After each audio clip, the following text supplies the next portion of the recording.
Oh shit, I didn't realize it had already started recording. Usually there's like a 3 second delay. Apparently that doesn't happen now. What's up guys? Throw here to bring you Sket Dance episode. I believe this is 58 review. Sket Dance was so awesome! And also you can see the Bakuman wall screen on my old laptop. I just uploaded the Dell computer unboxing, which is what I'm using now, which allows me to use 1080p and for some reason gives you a bigger view of everything because for some reason you can see almost everything back there and stupid shit on the wall. So we're just going to attempt to ignore that, but there's no jagginess and I can put this is 1080p, which, you know, obviously for right here it doesn't mean much, but this is how you can tell it's 1080p. I put my hand to the thing, autofocus, and it works really, really well. And then you do this.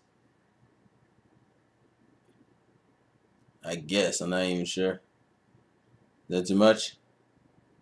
Yeah, it's too much. You know, I should probably just get on with the review. Yeah, I should just go on with the review. So anyways, so Sket Dance episode 58.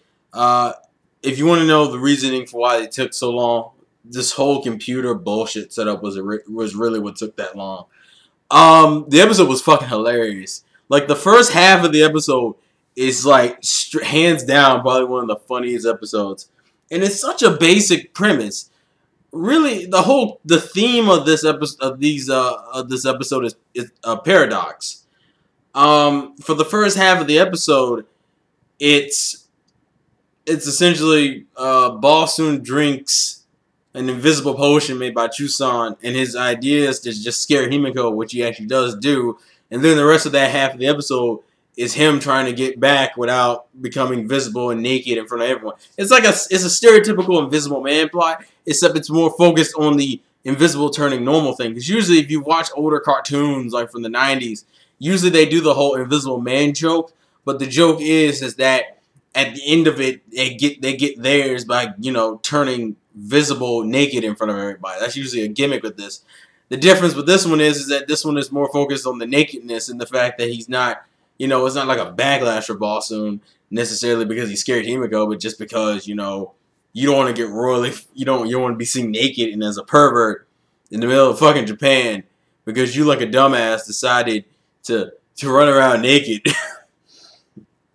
And and the thing that makes it so fucking funny is how much shit he has to go through to get to not get fucked over. And Himiko looks like almost a straight jackass the entire of that first half because it's essentially Himiko's the only one who knows because he went to go scare Himiko, and then Himiko found out that, you know, after she was scared that, you know, he was doing the Invisible Man thing, and he slowly started becoming visible, going from his head to like his out zone, which is that shit had me rolling. That they decided instead of saying crotch, they just said out zone, and then you had Chibi Roman chiming in every 5 seconds, which I don't know if people found annoying. I personally didn't find it annoying. I actually thought it was pretty funny when she first mentioned, because I believe she's the first character to mention, like, it's like, if this happens, your out zone will be showing in 20 minutes, and Boston's like, what the fuck is an out zone?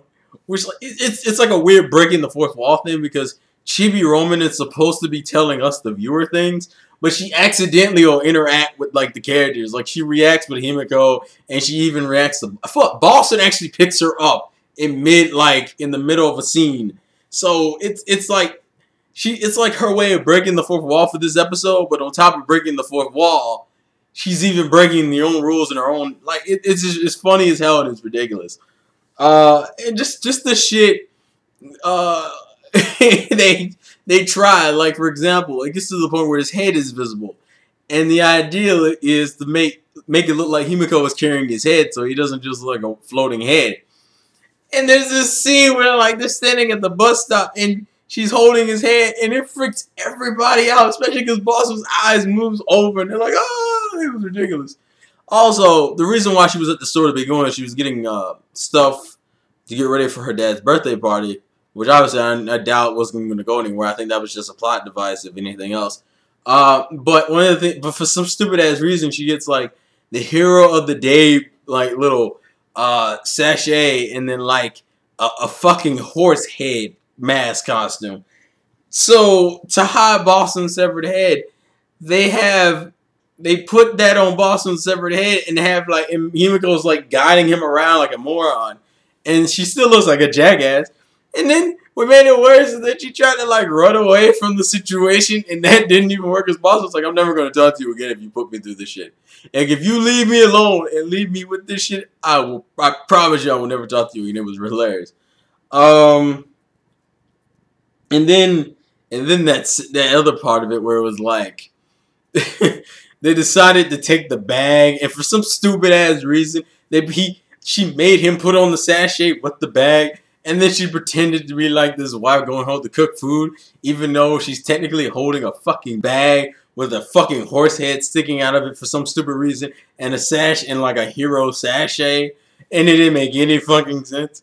And then she like kind of lost her mind as he became even more visible because it went from like his head to like his neck to his chest, and then his arm, and then like his ass slash out zone became visible. And then she goes with this ridiculous freak out skin. She's like, "We're totally screwed."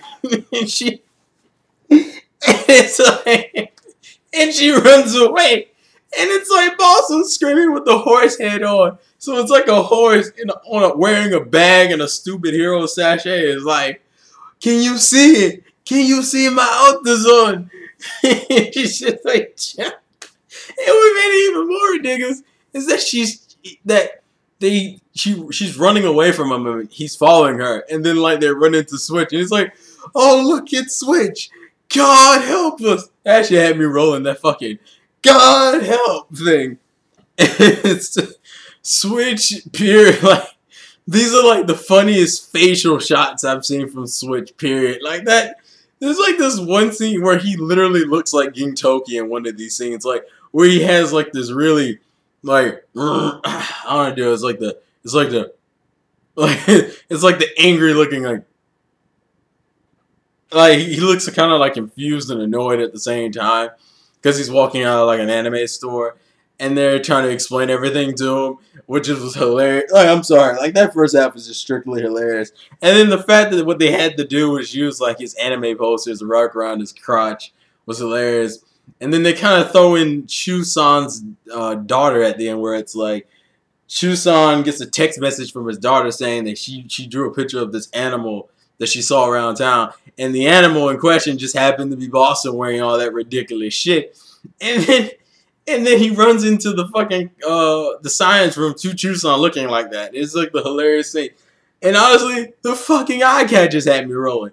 The first eye catcher is Switch trying to clean his posters after all of that shit, and him just talking to himself. He's like, "I'm gonna get him. I'll get that boss soon." He wrapped my beautiful posters around his nether regions, the front and back.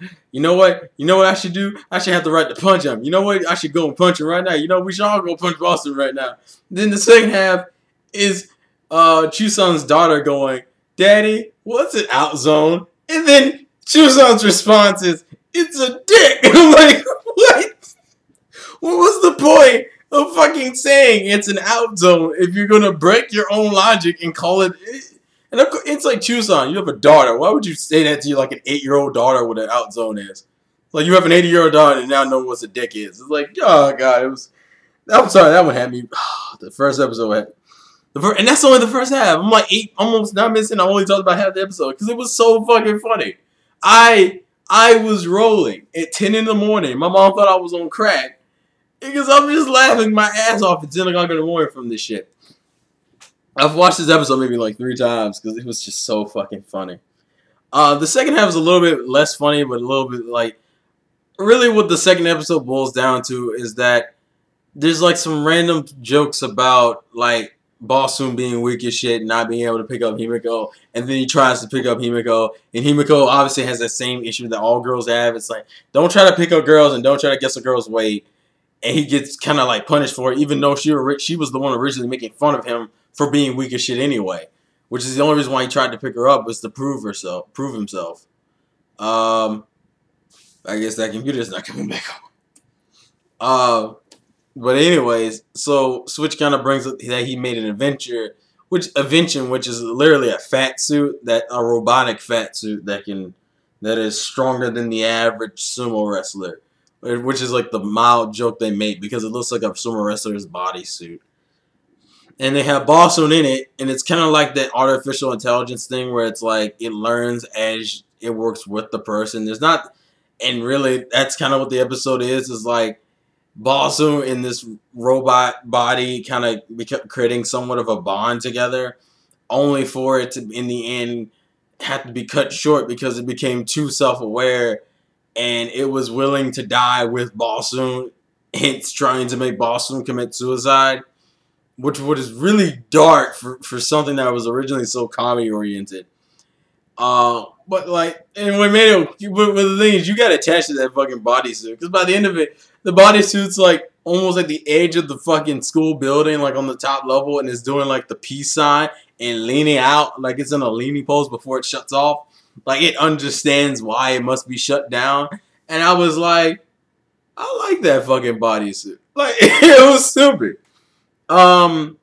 I guess, and then the ending is a lot comedy oriented because like the ending is Switch having to like get Boston out of the fucking suit, but Boston's still stuck in the pose because of the bodysuit, which I thought was pretty fucking funny.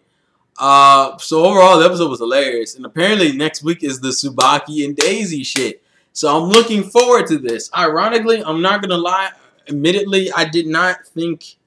If they were, like before I knew these were chapters, I did not think if they were gonna do anything with the student council, I would have figured Tsubaki, and probably Unyu because Unyu is the girl he has a crush on. So it seems weird that he's doing this with